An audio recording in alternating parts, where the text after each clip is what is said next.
Hello students, welcome to today's class. We are studying chapter number 5, unit 5, that is states of matter. और इस states of matter में हम अब तक कुछ formulas को derive करते आए हैं, कुछ laws को पढ़ते आए हैं. एक बार उसको summarize कर लेते हैं, हमने क्या क्या पढ़ चुके हैं, हम कौन कौन से laws की बात कर चुके हैं. देखें, पहले हमने पढ़ा क्या,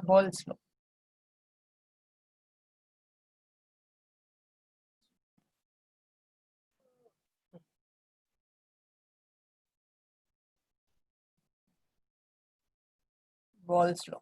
Boyle's law का फॉर्मूला क्या आया, P1 V1 is equal to P2 V2. ठीक है, this was the formula for Boyle's law. P1 V1 is equal to P2 V2. But इसके लिए कांस्टेंट क्या था, temperature. Amount of gas was also fixed. ठीक है, चलिए इसके बाद हमने क्या पढ़ा, इसके बाद हमने पढ़ा Charles law.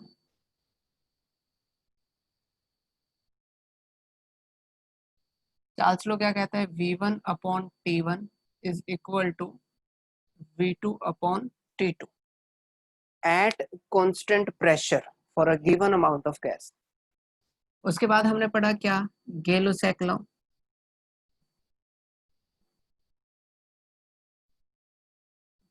that states P1 upon T1 is equal to P2 upon T2.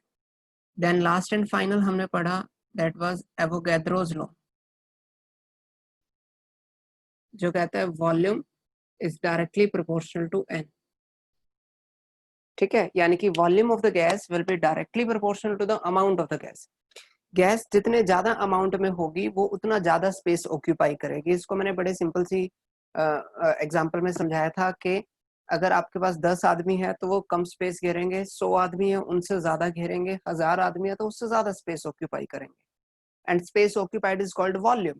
ठीक है, the volume is directly proportional to the amount of the gas. और अमाउंट को हम यहाँ किस में रिप्रेजेंट करते हैं, नंबर ऑफ मोल्स में रिप्रेजेंट करते हैं. अब हमने क्या किया, हमने 3 लॉज को यूज किया. लेट मी से this is equation 1, this is equation 2 and this is equation 3 by using Boyle's law, Charles law and Avogadro's law. I repeat, by using Boyle's law, Charles law और Avogadro's law हमने एक equation बनाई जिसको हम लोग क्या बोलते हैं, कंबाइंड गैस लॉज भी बोलते हैं, या फिर हम उसको आइडियल गैस इक्वेशन भी बोलते हैं. आइडियल गैस इक्वेशन जो क्या कहती है, जो कहती है PV is equal to N into R into T. ठीक है, PV is equal to N into R into T, यानी कि pressure of the gas multiplied by volume of the gas will be equal to amount of the gas multiplied by temperature multiplied by a constant that is R. और इस R को हम लोग क्या बोलते हैं, इस R को हम लोग बोलते हैं R is your universal gas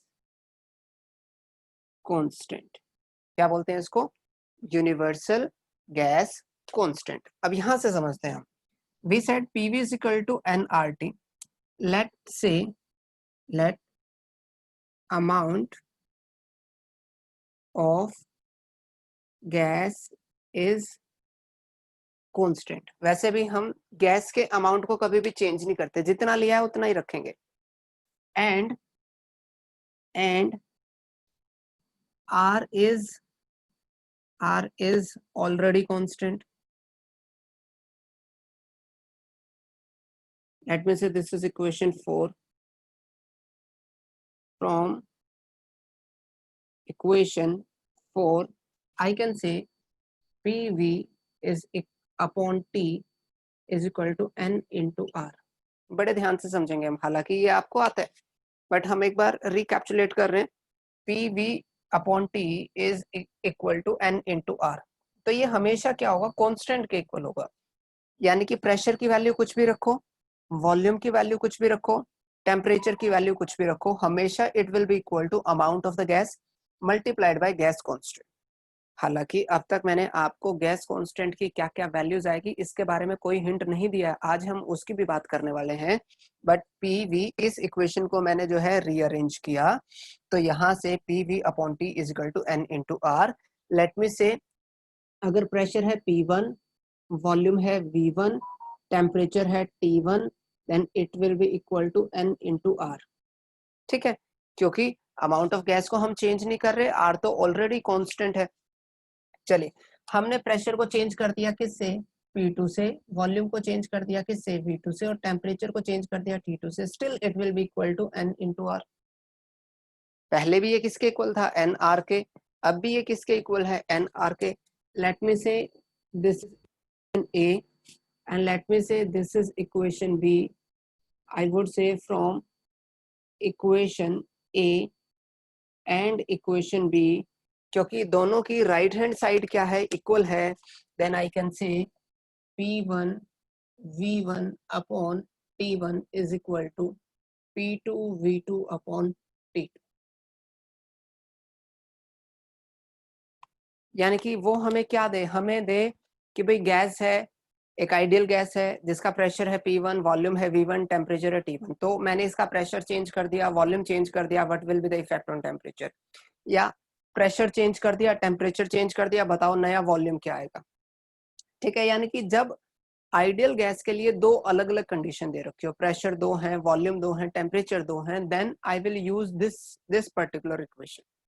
ठीक है, अब यहाँ पर आते हैं हम, जो हमारी मोस्ट अवेटेड थिंग है, दैट इज योर आर। ठीक है, कि आर को हम क्या नाम दे रहे हैं, आर को नाम दे रहे हैं यूनिवर्सल गैस कांस्टेंट। क्या नाम दे रहे हैं, यूनिवर्सल गैस कांस्टेंट। अब इस आर को हम लोग कैसे कैलकुलेट करेंगे, ठीक है, यानी कि हम क्या कर रहे हैं, हम फाइंड आउट कर रहे हैं numerical value of gas constant.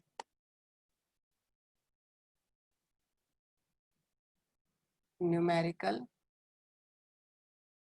Value of gas constant, that is R. ठीक है, हम क्या निकाल रहे हैं, न्यूमेरिकल वैल्यू ऑफ आर।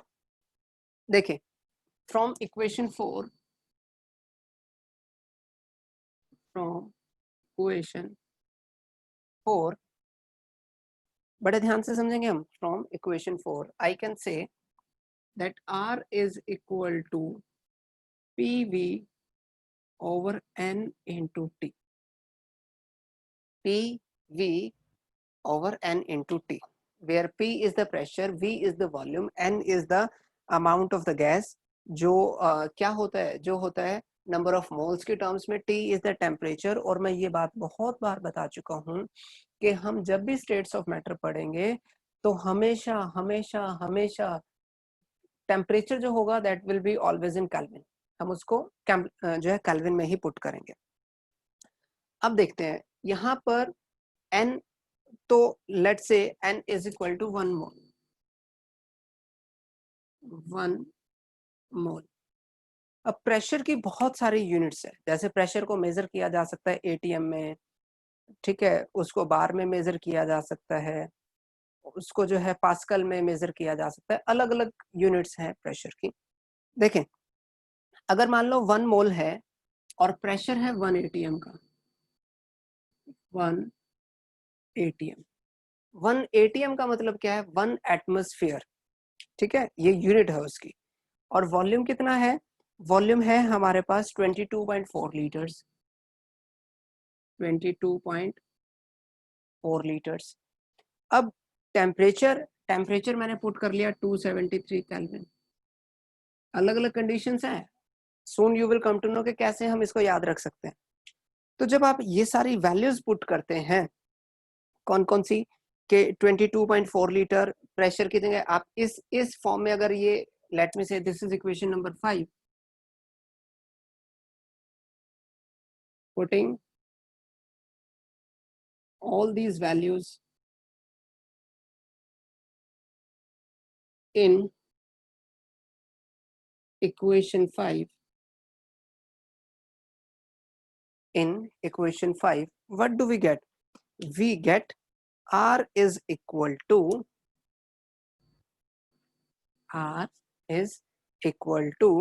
0.0 0.082 0.0821। देखो वॉल्यूम को किस में रखा आपने, सॉरी प्रेशर को किस में रखा है, प्रेशर को रखा है एटीएम में, वॉल्यूम को किस में रखा है लीटर में, टेम्परेचर को किस में रखा है पर केल्विन और पर मोल। पर केल्विन पर मोल क्यों आया, क्योंकि ये दोनों ही डिवाइड में थे, जब मैं ऊपर जाएंगे तो वो माइनस में हो जाएंगे। आप इसको ऐसा भी कर सकते थे, लेट्स से आप इसको ऐसे लिख सकते थे, डिवाइडेड बाय मोल और केल्विन। जब आप इसको सॉल्व करके लिखोगे तो फिर से वही लिखना पड़ेगा, 0.0821 एटीएम लीटर पर मोल पर kelvin.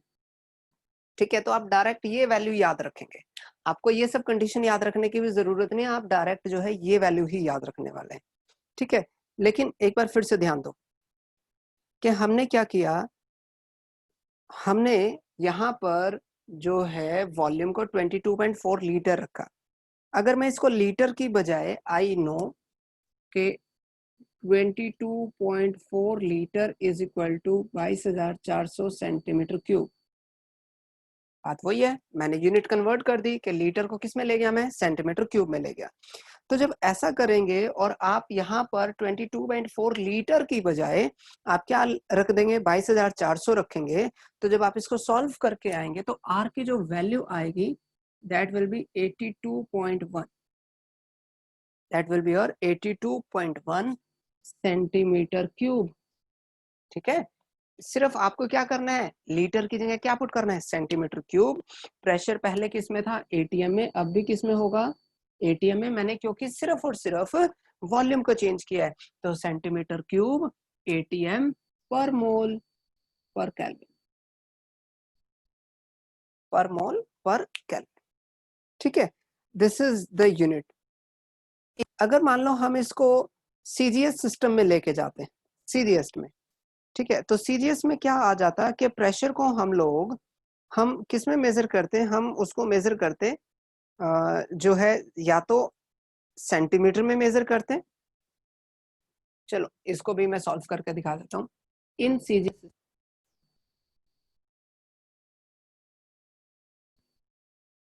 Don't be confused here, CGS क्या होता है, सेंटीमीटर ग्राम सेकंड। ठीक है, आपने फिजिक्स में पढ़ा है, एसआई सिस्टम है, सीजीएस सिस्टम है, एफपीएस सिस्टम है। ठीक है, तो वही सिस्टम मैं यहाँ पर यूज कर रहा हूँ कि सीजीएस सिस्टम यूज करेंगे, लेकिन अमाउंट कितना रखना है, एन कितना रखना है अभी फॉर 1 मोल, एन कितना रखना है 1 मोल रखना है। टेम्परेचर कितना रखना है, टेम्परेचर इज 273 केल्विन, यानी कि पहले भी 273 केल्विन था, अब भी मैंने टेम्परेचर कितना रखा है 273 केल्विन ही रखा है। ठीक है, फिर से आते हैं वॉल्यूम। वॉल्यूम मैं रखूंगा 22.4 लीटर, लीटर तो उसकी जो है एसआई सिस्टम हो गया। जब मैं इसको सीजीएस में लेके आऊंगा तो मैं इसको लिख सकता हूँ कि volume is equal to 22,400 ml। ठीक है, सीजीएस में वॉल्यूम को किस में मेजर करेंगे, ml में। फिर से आओ, वॉल्यूम भी मेरे पास आ गया, अब रह गया प्रेशर। प्रेशर को हम लोग कैसे मेजर करेंगे, प्रेशर विल बी 76 सेंटीमीटर।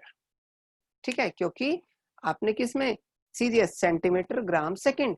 ठीक है, तो सेंटीमीटर में मैंने जो है मेजर किया, लेकिन प्रेशर को अगर मान लो मैं और यूनिट कन्वर्ट करता हूं तो इसको हम लोग किस में कन्वर्ट कर सकते हैं, हम लोग इसको कन्वर्ट कर सकते हैं डायन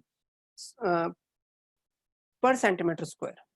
देखो 76 सेंटीमीटर, या फिर मैं इसको सीधा सीधा लिख सकता हूं कि 76 मल्टीप्लाई बाय 13.6 मल्टीप्लाई बाय 981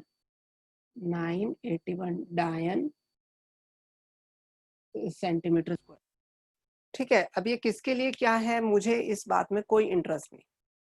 ठीक है, इसमें मुझे कोई भी इंटरेस्ट नहीं है। मुझे जिस बात में इंटरेस्ट है वो है आर की वैल्यू। आर की वैल्यू जब ये सारी वैल्यूज यहाँ से आप पुट कर देंगे तो इसको सॉल्व करके क्या आएगा, इसको सॉल्व करके आर की वैल्यू आएगी 8.314 8.314 10 raised to the power 7 10 raised to the power 7 erg per Kelvin per mole erg per Kelvin per mole। ठीक है, इवन अगर मैं इसको एसआई सिस्टम में भी निकालने जाता, ठीक है, एसआई सिस्टम में निकालने जाता तो in SI system, SI system में जो आर की वैल्यू आती है वो क्या आती है, देखें हमें पता है 10 रेज टू द पावर 7 अर्ग इज इक्वल टू 1 जूल।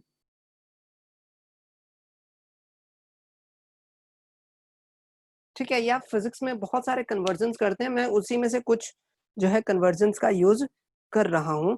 तो यहां से मेरे पास हम क्या करेंगे, प्रेशर को यहां पर लेंगे किलो पास्कल में, तो आर की वैल्यू आ जाती है, देखें मैं सीधा सीधा आता हूँ, R is equal to 8.314, R is equal to 8.314 और ये यूनिट देखो इसकी वो आएगी kilo pascal, K kilo, P A pascal, decimetre cube पर केल्विन पर मोल, पर केल्विन पर मोल। ठीक है, अब इसको कैलोरीज में भी एक्सप्रेस किया जा सकता है, कैलोरीज में अगर करना हो तो R इज इक्वल टू 1.987। मैं अभी आपको सम अप करूंगा कि कैसे आप इसको करेंगे, कैलोरीज पर डिग्री, कैलोरीज पर केल्विन पर मोल।